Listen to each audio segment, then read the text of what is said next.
5 राज्यों के 6 सीटों पर हुए उपचुनाव के नतीजे सामने आ चुके हैं, जिसमें कांग्रेस को बड़ी जीत मिली है। बता दें, कांग्रेस ने 6 में से 3 सीटें अपने नाम कर ली है, जबकि बीजेपी के खाते में महज 2 ही सीट गई है। तो वही बची एक सीट बीजेपी और ऑल झारखंड स्टूडेंट्स यूनियन यानी AJSU ने जीत दर्ज की है। बीते दिन सामने आए उपचुनाव के नतीजों में बीजेपी को बड़ा झटका लगा है।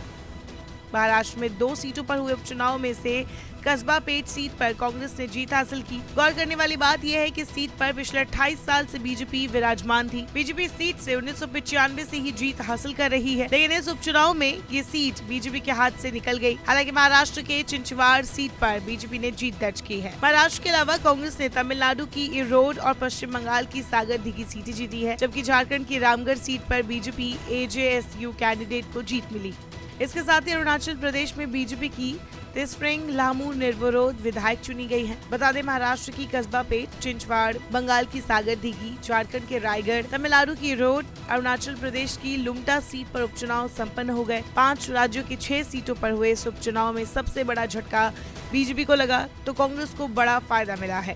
महाराष्ट्र की चिंचवाड़ विधानसभा सीट पर बीजेपी ने जीत दर्ज की है। चिंचवाड़ में बीजेपी के पूर्व विधायक लक्ष्मण जगताप की पत्नी अश्विनी जगताप ने जीत अपने नाम की। उन्होंने चुनाव में एनसीपी के नाना काटे को मात दी। हालांकि बीजेपी ने भले ही अपनी एक सीट बचा ली हो, कस्बा पेट में 28 साल का रिकॉर्ड तोड़ते हुए कांग्रेस उम्मीदवार रविंद्र धंगेकर ने फतेह हासिल कर ली है। वही बात अगर झारखंड की रामगढ़ सीट की करे तो यहाँ पर बीजेपी AJSU ने सुनीता चौधरी को कैंडिडेट बनाया था, जबकि कांग्रेस ने बजरंग महतो को टिकट दिया था। हालांकि कांग्रेस की बजरंग महतो को मात देते हुए सुनीता ने 21,970 वोटों से जीत दर्ज कर ली। पश्चिम बंगाल की सागरदिघी सीट पर कांग्रेस के बिरौन विश्वास ने 22,986 वोटों से जीत दर्ज की है। यहाँ पर TMC के देवाशीष बैनर्जी, बीजेपी के दिलीप साहा और विपक्ष समर्थित कांग्रेस के बिरौन विश्वास के बीच टक्कर देखने को मिली। खास बात यह कि 2021 में कांग्रेस बंगाल में खाता तक नहीं खोल पाई थी, लिहाजा सागरदिघी सीट पर जीत को कांग्रेस की वापसी माना जा रहा है। उत्तर के अलावा दक्षिण की तमिलनाडु की इरोड सीट पर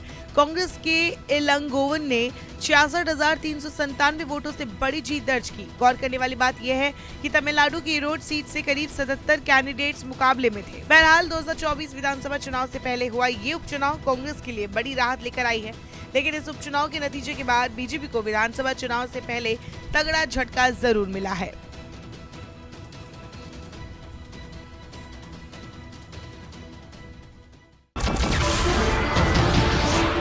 नमस्कार, मैं हूं मानक गुप्ता। अगर आपको हमारा ये वीडियो पसंद आया हो तो इसे लाइक और शेयर जरूर करें, और हाँ, हमें सब्सक्राइब और फॉलो करना ना भूलें, ताकि आप देश और दुनिया की कोई खबर मिस ना करें। तो जुड़े रहिए हमारे साथ और देखते रहिए News 24।